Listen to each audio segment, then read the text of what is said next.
लोकसभा चुनाव से पहले कांग्रेस ने दिया बीजेपी को जोरदार झटका। दो दिग्गज नेताओं ने अपने पाले बदल लिए हैं। झारखंड की राजनीति में सियासी उठापटक का दौर लगातार जारी है। लोकसभा चुनाव से पहले नेताओं ने अपना पाला बदलना शुरू कर दिया है। इस लिस्ट में अब भाजपा के सचेतक जेपी भाई पटेल और पूर्व विधायक राज पालीवाल का नाम भी शामिल हो गया है।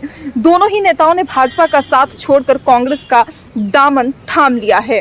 विष्णुगढ़ के गोविंदपुर में मांडू विधायक जयप्रकाश पटेल बीजेपी का साथ छोड़कर कांग्रेस में शामिल हो गए हैं। इसके अलावा पूर्व विधायक राज पालीवाल भी कांग्रेस में शामिल हुए। गौरतलब है कि इन दिनों लगातार बीजेपी के नेता कांग्रेस का दामन थामते जा रहे हैं। बीजेपी से एक एक करके हर नेता निकलते जा रहे हैं। ऐसे में सवाल ये उठ रहे हैं कि क्या आने वाले लोकसभा चुनाव से पहले बीजेपी की स्थिति गंभीर हो चुकी है। ये एक बहुत बड़ा सवाल है, क्योंकि लगातार बीजेपी के दिग्गज नेताओं ने पार्टी छोड़ने का सिलसिला जारी रखा है।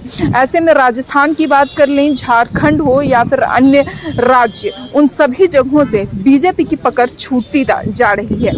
हालांकि इसे लेकर क्या सब कहा है जेपी भाई पटेल ने, सबसे पहले आप वो सुनिए।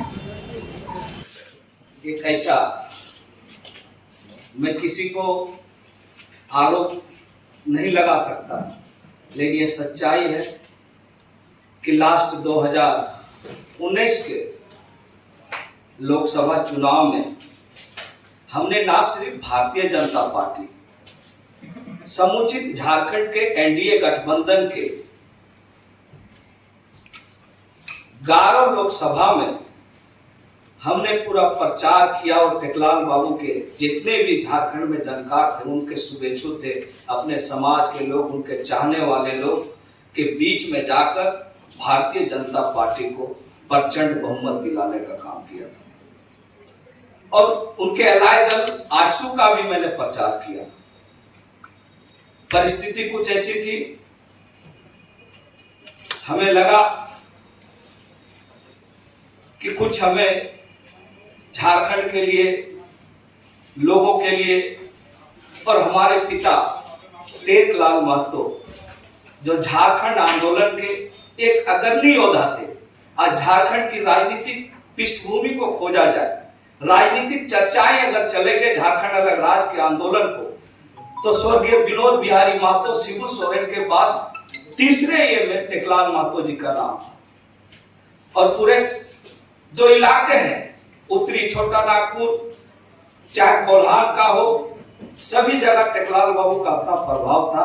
और मुझे लगा कि टेकलाल बाबू के सपनों को, टेकलाल बाबू के जो सपने थे झारखंड को संवारने का, आगे बढ़ाने का, चूंकि अलग राज्य हमें मिल चुका था, तो मुझे लगा कि एनडीए गठबंधन में जाके झारखंड में कुछ हम लोग ऐसा करेंगे।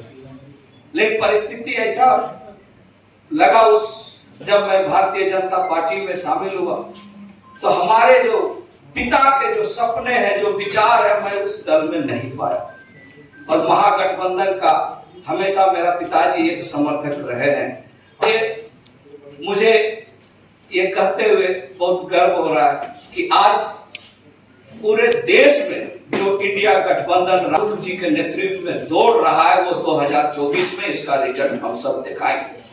जिस तरह से उन्होंने पदयात्रा की, झारखंड में एक अलग लोगों में एक उनके प्रति रुझान बढ़ा है, और एक युवा नेता राहुल जी के नेतृत्व में झारखंड की जनता ने इस बार ठान लिया है कि 14 के 14 लोकसभा इंडिया गठबंधन के उम्मीदवार को जिता के झारखंड को बचाना है। यही संकल्प के साथ हमने भी आज इंडिया गठबंधन को मजबूत करने के लिए और अपने पिता के उन विचारों को पूरा करने के लिए, जिनका सोच था कि झारखंड के आदिवासी, मूलवासी, अल्पसंख्यक का विकास हम कैसे करें, और आज जरूरत है उन विचारधारों को अगर कोई पूरा कर सकता है तो झारखंड में इंडिया गठबंधन, महागठबंधन के माध्यम से ही पूरा कर सकते हैं। इसीलिए आज हमने किसी राजनीतिक दबाव में नहीं, किसी लोभ लालच में नहीं, हमने इंडिया गठबंधन को आगे कैसे बढ़ाना है, झारखंड में हम कैसे टेकलाल बाबू के सपने को पूरा करना है,